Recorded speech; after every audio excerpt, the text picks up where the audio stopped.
never made it, but I know what it takes. I'm motivated by a mix of emotion. Got my statement, and I'm reading it slow so I can understand it fully. Appreciate my standing, go out of this world and right on time. Oh, never in my life have I seen the sky light up like this. I'm far away from Earth and I wanna know if you exist. Mission control, do you read me? Send me my coordinates lately. Mission control, am I drifting? Tie me to someone who will love me, yeah. Wait, I think I'll last a bit longer. Fine. Welcome everyone. Welcome everyone. Welcome everyone to another Ref Brandon and the Todd Family YouTube video. Wherever you are, whatever you may be doing, thank you so much for making Ref Brandon and the Todd Family a part of your day. We always greatly appreciate it. It is a hump day Wednesday. It's the final day in the month of August. And of course we know week 1 in college football starts tomorrow night. And we'll be talking about some of the games coming up tomorrow night in tomorrow's video. But for today, since it is a hump day Wednesday, we've got to do another weekly top 10 countdown. And you can't be heading into week 1 in college football and not have a top 10 countdown about college football.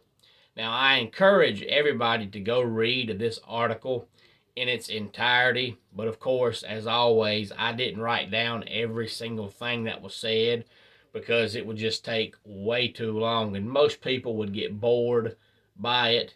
So I just wrote down the important stuff. But this week's top 10 countdown comes to us courtesy of 24/7.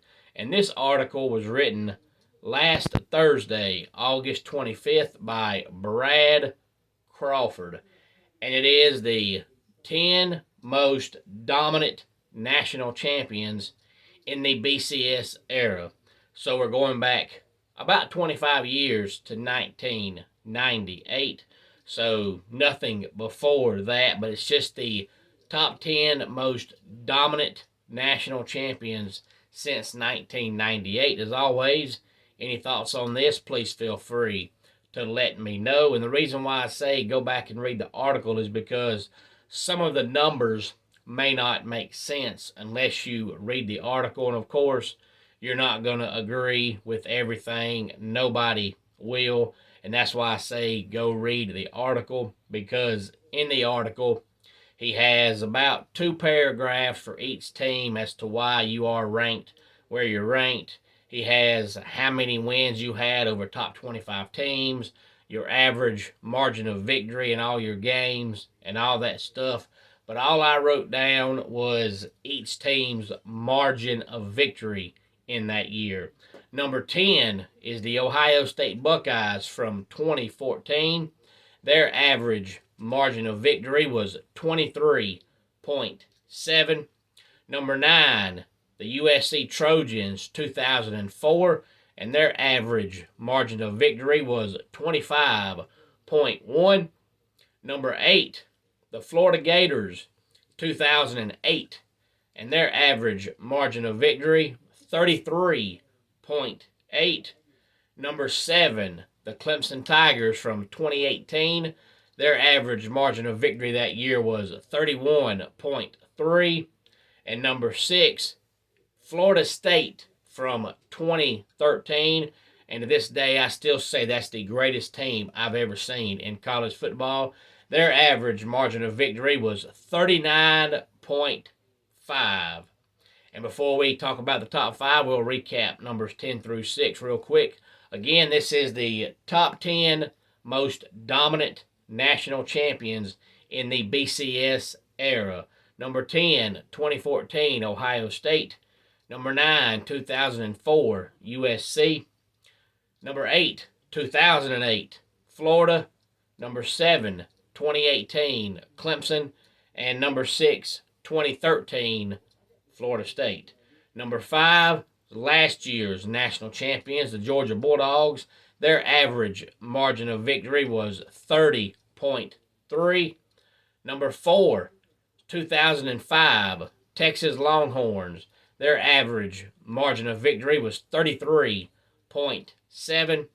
Number 3, the Miami Hurricanes from 2001, which is about the last year Miami was any good. Their average margin of victory was 32.9. Number 2, Alabama, the 2020 edition. Their average margin of victory was 29.1. And number 1, according to Brad Crawford from 24/7 Sports, 2019 LSU, their average margin of victory was 26.5. And that was the top 10 most dominant national champions in the BCS era.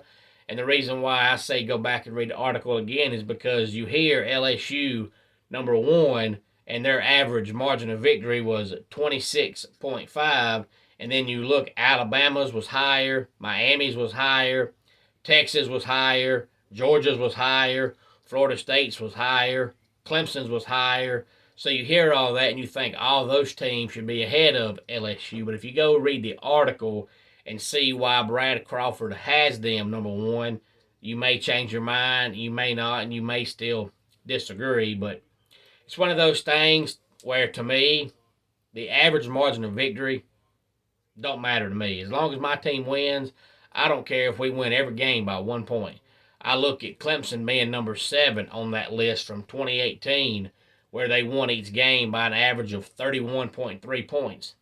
2 years before that, in 2016, they won the national championship, and I don't know exactly what their average margin of victory was because it wasn't on the list.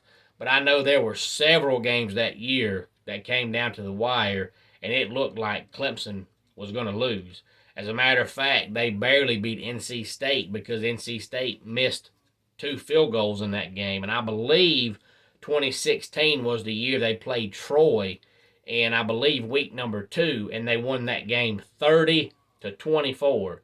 And if you'd have told me right then that that team was going to play and win a national championship, I would have never believed it. But you know what? Beating Troy by 6 didn't matter. They won the national championships. I don't care how dominant my team looks as long as my team wins. But everybody is different. Some people worry about who you play, when you play them, where you play them, how bad you beat them.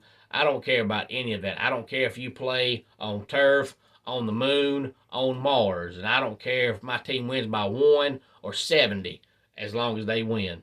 If you win, in the end, it'll all work out. But this article is fun to read because not only do you have 2016 Clemson, but a lot of people to this day still say the 1998 Tennessee National Championship team was one of the luckiest, if not the luckiest teams ever, because every single game that year seemed like it came down to the wire. And you go back and look at that season, you'd have never thought that they'd have won the national championship because it didn't matter who they played, when they played them, where they played them. It seemed like every game they played that year came down to the very last minute. But they found a way to win, and that's all that matters. Again, any thoughts on this, please feel free to let me know. That was Brad Crawford from 24/7 Sports. Let's go ahead and get our dad joke of the day in here. My friend got married last week. The wedding was so beautiful, even the cake was in tears. And that wraps it up for today's Ref Brandon and the Todd Family YouTube video. Until next time, it's Ref Brandon saying, just like in pro wrestling, life can be over by the count of 3. Tell your friends and family how much you love them. Bye.